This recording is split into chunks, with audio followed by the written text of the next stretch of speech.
Hello, dear friends, and welcome to this daily brief gospel reflection. And the thing that I'd like to share to you this afternoon is that it's more on about an experience of mine when I experienced rock bottom. That's 2018.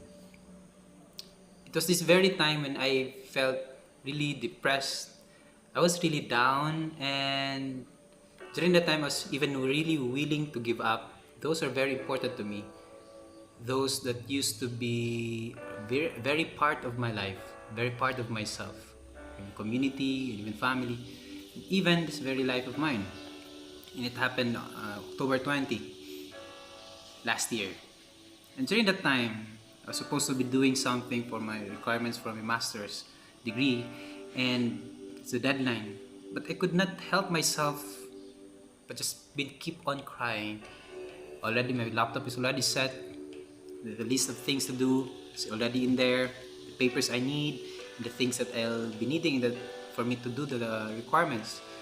But I couldn't really help myself. I just can't hold my tears, keep on falling down from my eyes.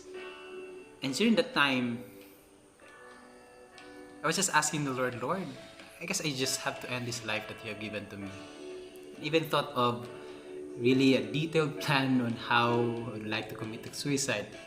Yeah, it's good. It's not good, but really that happened. I've thought about it, and it happened inside the faculty room here in our school. And I know where to get the rope where I can put it.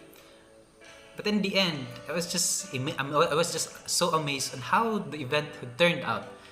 That when thinking that plan, suiciding, was that thought came in that if I'll do this, if I'll suicide in here, in this very place, I guess this room will become a horror place, or might be some ghost that will be here, especially my spirit, and that might even decrease the enrollment of the students in school, and that's not going to be good.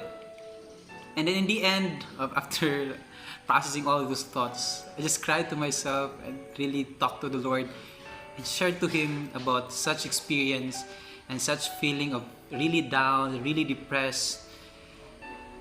And we've just been crying, just been praying to the Lord. Why did I share to that? In today's gospel, talking about when Jesus heals a man with leprosy. That leprosy can be an analogy, an example of how we can view of ourselves. It can be because of we are so down already. We are so tired of the pursuits of life, and we feel mockery. We are being persecuted. We are being judged unrighteously or unrightly.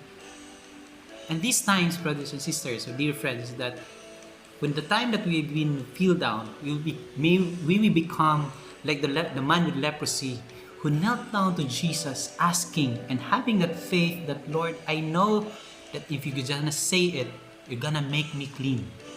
And indeed, Jesus made him clean. In the latter part of the gospel today, wherein that man with leprosy, when healed, was not supposed to talk about it, but he was out of joy, out of excitement, out of such feeling, he was able to proclaim that he was healed. And because of that, it limited Jesus to be in the public, because people now are really keep on coming to him. And what he did is that he just stayed in a deserted place. But still, even though he's still in this deserted place, people keep on coming to him. The point here, dear friends, is that Jesus is actually just waiting in this very place, the place wherein we can really go to him, not because he wants us to come, but because ourselves would really want to go to him and able to ask for healing, ask for help. Because during this time that we will be the one wanted to be with Jesus, just like my experience, because of our experience, it draws us to Jesus. It draws us to, I'm helpless anymore. I'm helpless already, my Lord. There's nothing I can do. I know that it's going to be you. And the same feeling that I had during the story that I made mention in this video is that There's nothing I can do anymore.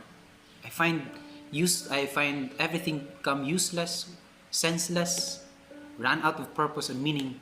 Is that we just come and Jesus is there waiting for us. All He wants us to do, even though a lot of people now proclaiming about this Jesus and this transformation of this salvation that is proclaiming of this love, of this mercy, of the compassion that He has. But even if we keep on proclaiming it, but still, if we don't have that desire, that decision to draw ourselves towards Him, ask for Him, then it will still be useless. The encouragement for us, dear friends, is that one is that if we want to go to Jesus, if we want to decide, let's decide it on ourselves. Let's choose Him. We want to be with Him. Not because other people keeps on telling us that He wants us to go to Jesus, or with this video, let's choose them. And second is that, let's not wait for that time, for that downtime, that by then we'll say, this is the time I'll be needing Jesus. But Jesus is waiting day by day, asking, waiting for us to open the doors of our hearts, to ask Him to enter and be the ruler, to have an authority of our lives. And so, dear friends, whenever you feel down, always remember that you have a God, a big God up there, who awaits for us to go to Him, draw ourselves to Him. He's there waiting for that time. And so if you haven't seen Him yet, He is waiting for you. If you have Him in your life right now, why not make use of yourself? Be an instrument of His word. Be an instrument to proclaim His word. Be an instrument of that love, of that compassion that Jesus wants us to make feel to those who are around us who needs Him. Always remember, my dear friends, that we are so blessed, and such blessings are not meant for us to keep, but for us to share to others. May always be blessed. Always. Adios.